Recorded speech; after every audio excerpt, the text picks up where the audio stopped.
परदेसवा हो, छोड़ी गईले सजनी के उदास अखियारो।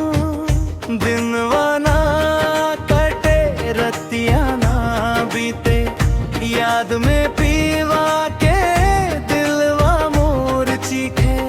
समुंदर के लहरिया संदेश वाले जाई, हमारे प्यार के पियावा तक पहुँचाई। मोबाइलवा पर फोटो देखी देखी रोई, कब है सजनाई मनवा पूछी होई। पियावा जह जावे पर गईले परदेसवा हो, छोड़ी गईले सजनी के उदास अखियारो। पियवा जह जावे पर गईले परदेसवा हो, छोड़ी गईले सजनी के उदास अखियारो।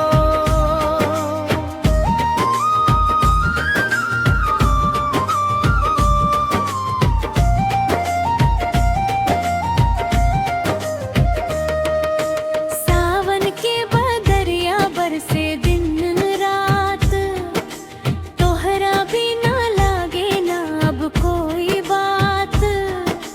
चिट्ठिया में लिखब हम दिल के कहानी, जल्दी लौट आवा हो पिया मोर रानी।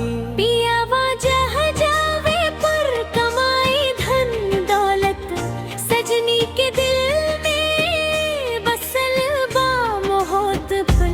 आवा जल्दी घरे ना त टूट जाई आस, तोहरे इंतजारे बीते हर सांस।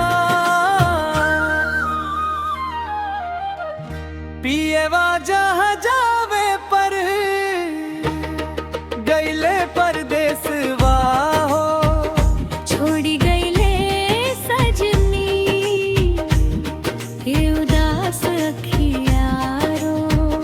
पियवा जहाँ जावे पर गईले परदेसवा हो, छोड़ी गईले सजनी के उदास अखियारो।